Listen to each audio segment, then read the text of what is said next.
Congratulations, graduates. I can't tell you how exciting it is to be able to speak to you today. And I hope each one of you has an opportunity like this someday in your future because it's tremendous. I'm really honored to speak.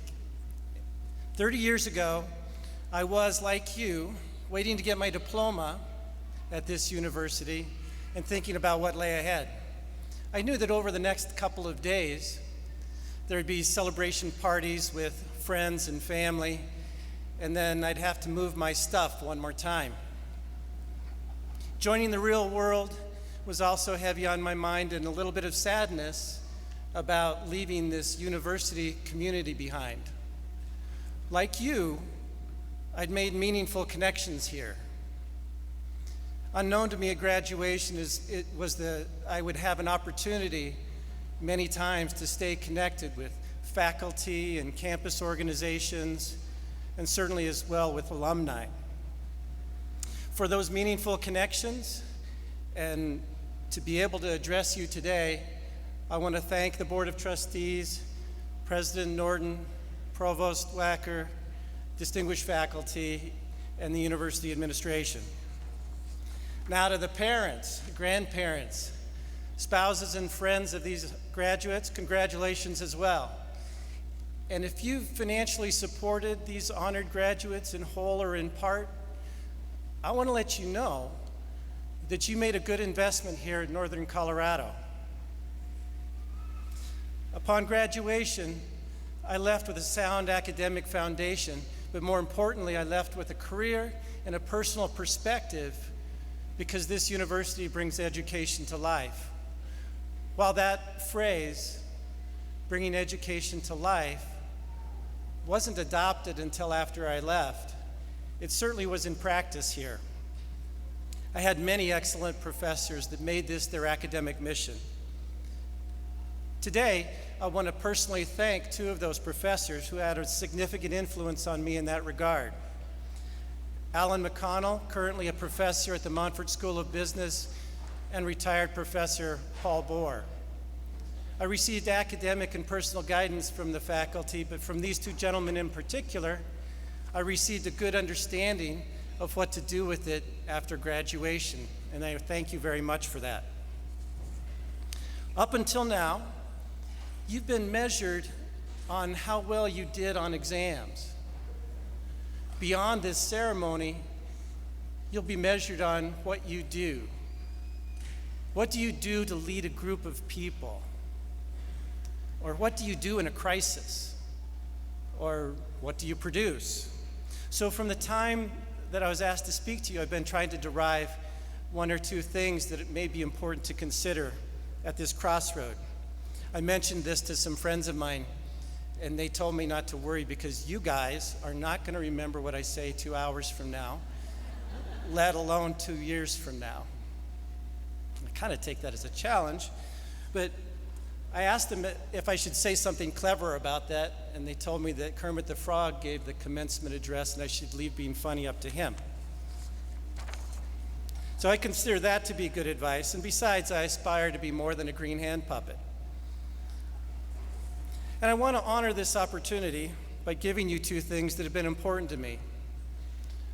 I do hope you take them away, and I hope you think about them, ponder them 5 years from now or 10 years from now, and then let me know if they made a difference. I'm sure that some of the phrases you've been hearing lately are cliche, such as learn from failure, or live by the golden rule, or a really common one, you'll never work a day in your life if you enjoy what you do. All of these phrases are true. They become cliche because of their truth. My personal experience is that over the last 30 years, it hasn't felt like work because I have enjoyed what I'm doing. And I certainly have learned more from failure and hardship than success. And so I encourage you and challenge you not to shy away from opportunities just because there's a potential for failure. But that's not my message today. I settled on my advice a few days ago. A friend asked me, is it more important to do for others or do for yourself? And I responded, do for others. you all probably would too. Say, do for yourself, it sounds selfish, and that's an unappealing trait. I then reflected a little bit more and thought that if I make myself less important, I may not be able to succeed at either, doing for others or for myself. So it must be one of those minor riddles or philosophically tricky questions that they're equally important. Let's start by talking about doing for others. We could spend a lot of time talking about the multiple avenues of this particular product or topic, giving your time and your financial support to deserving causes, helping your community, and big ones like solving for world peace or hunger. Those are all obviously deserving causes, and I encourage you to give your time and financial support to them in the future. But today, I want to focus on just one aspect, and one aspect of what will be your new workplace. Now, here's the meat of it.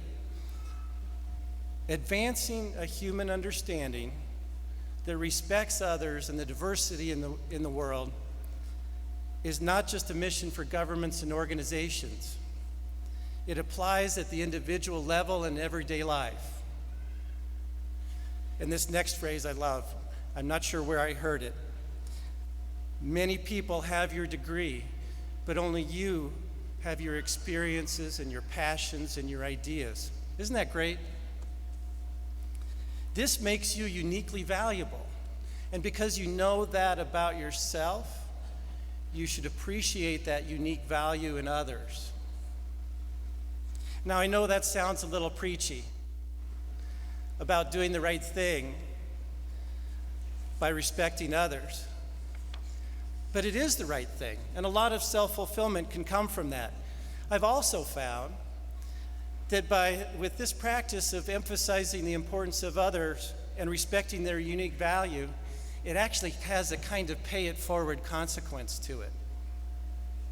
When I reflect on the times in my career that may be considered success, I'm really hard-pressed to think of accomplishments that are my own.